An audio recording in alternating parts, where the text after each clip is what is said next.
Well, friends, at his raging racist rally at Madison Square Garden, Donald Trump announced that he has a, quote, secret with House Speaker Mike Johnson. A secret that undoubtedly involves trying to steal the 2024 election, just as he tried to steal the 2020 election, also with Mike Johnson's assistance. But Donald may be forgetting that there is one major difference between 2024 and 2020. Let's talk about that, because justice matters.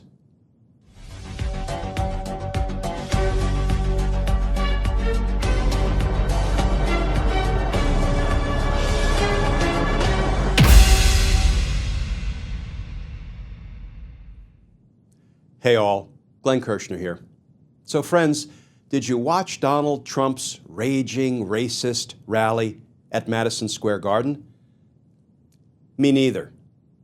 But I read about it, and I watched plenty of clips of the lowlights. I'm not going to call them highlights.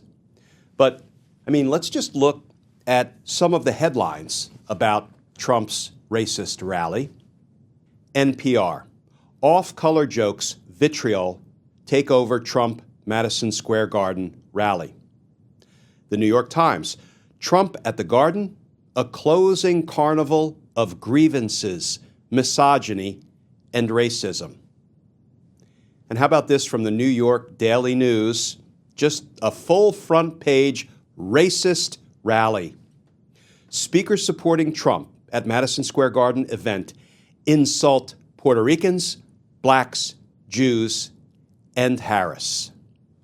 And friends, as troubling and disgusting and despicable as all of that is, it is exactly what we've come to expect from Donald Trump, who is a hateful little man. But there's something he said almost in an offhanded way at his Madison Square Garden hate rally that we really need to pay attention to. This from Vanity Fair. Donald Trump and Mike Johnson have a little secret election plan.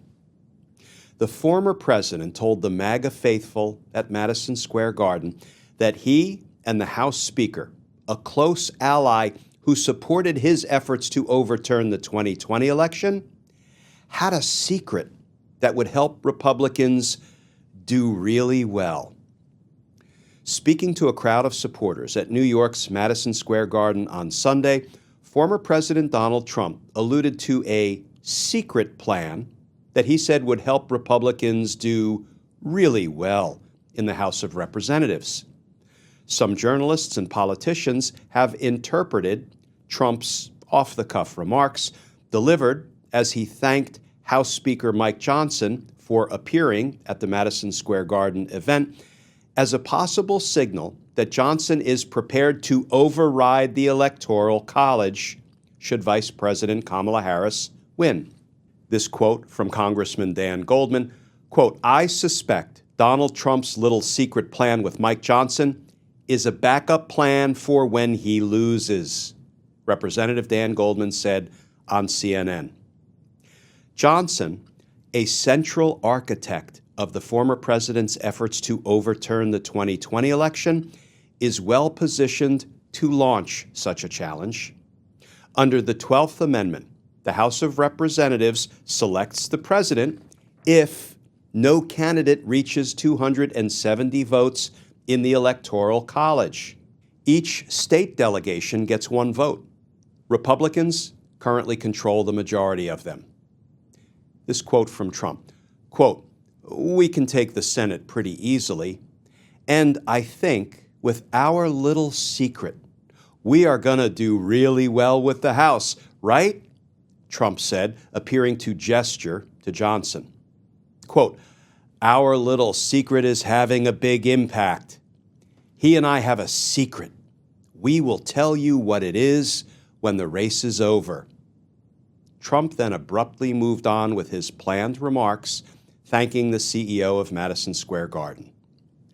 That's right, friends. Donald Trump and Mikey Johnson have a secret plan to try to steal the election again.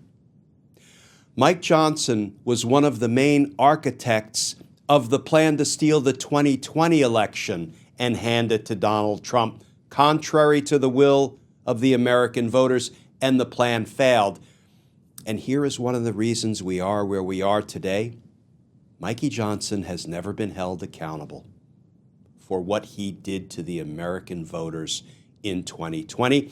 So now he and Donald Trump are prepared to do it all over again. Here is what Jacob Glick, one of the investigative counsel for the January 6th House Select Committee that investigated the insurrection, here's what he said about this little secret that Donald Trump was all too willing to talk about at his hate rally.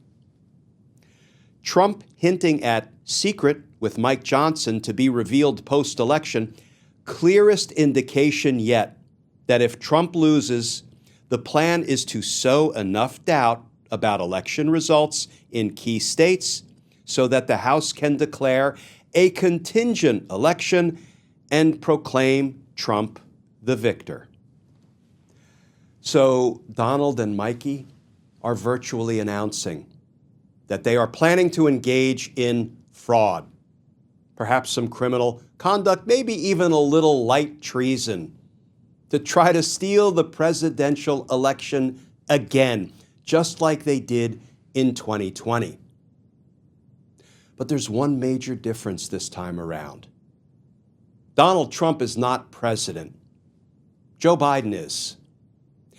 And a U.S. president doesn't have to sit idly by and let his opponent and a corrupt Speaker of the House defraud the American people.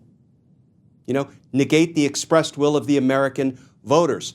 Not only should a U.S. president not sit idly by, he actually has a responsibility, a sworn duty to make sure it doesn't happen. And in furtherance of that duty, that responsibility, a U.S. president has something called core constitutional powers. Where have we heard that phrase recently? Oh, yeah, the Supreme Court, in the case of Donald Trump versus the United States, never has a case been more aptly named than Donald Trump versus the United States, because that's exactly what we have been suffering for years. Donald Trump against versus the opponent of the people of the United States. And in that case, what did the Supreme Court say? An American president, in this case Donald Trump, can't be criminally prosecuted for executing his core constitutional functions as president to try to steal a presidential election. He can't be held criminally accountable, the Supreme Court has told us. He can exercise his core constitutional duties and functions and prerogatives by, for example, ordering his military or ordering his, law enforcement officers at the Department of Justice to just go ahead and confine his enemies without cause, without charges, without evidence. Because the Supreme Court tells us we're not permitted to look behind any decision a president takes while executing his core constitutional duties. That's why the dissent in the case said, you realize you've just given Donald Trump a blueprint for autocracy, for dictatorship. You do realize that, right? And I think Chief Justice Roberts answered that important, searing point from Justice Sotomayor by saying, that's not going to come to that. Has he never met Donald Trump? Getting back to the main point, friends, the Supreme Court has said that a president gets to commit all the crimes he wants as part of his core constitutional functions to try to steal an election, to violate the laws of the United States, to commit crimes against the American people, to steal an election, and he can't be held accountable for it, core constitutional functions. Well, Joe Biden has those same core constitutional functions, doesn't he? And let me be clear, I am not suggesting Joe Biden should violate our nation's laws to stop Donald Trump and his little criminal associate, Mikey Johnson, from defrauding the American people again, from trying to steal a presidential election again. I'm not saying Joe Biden should violate the law. I don't think he'll have to. I think he can put a stop to this particular criminal scheme without violating the law by just enforcing the laws, right? But the Supreme Court? Who am I to contradict the Supreme Court's, learned ruling that a president can commit crimes as part of his core constitutional functions with complete impunity, can't be prosecuted, no criminal responsibility there. And Donald Trump, yeah, he exercised those powers for evil in 2020, and he failed together with his little criminal buddy, Mikey Johnson, but they're getting ready to do it again. They just told us they have a secret. They're going to reveal it after the election, after Donald Trump loses the election. And Joe Biden should not stand idly by. I believe he can exercise his core constitutional functions by stopping a criminal scheme in progress. I don't think he'll have to resort to the power of lawlessness he has been granted by the Supreme Court. That's a horrific Supreme Court ruling. It's a blueprint for dictatorship. And at some point, once we have a prosecutor in the Oval Office, a former prosecutor, who understands that the reason we are where we are today is because these people have not been held accountable for the crimes they committed in 2020 to try to end our democracy. That's why they're doubling down, and they're doing it all over again. And they're even telling us they have a little secret to accomplish it. Yeah, Joe Biden needs to use his powers and not let this little secret, this criminal scheme, defraud the American people, run roughshod over the American voters. Because justice matters. Friends, as always, please stay safe. Please stay tuned.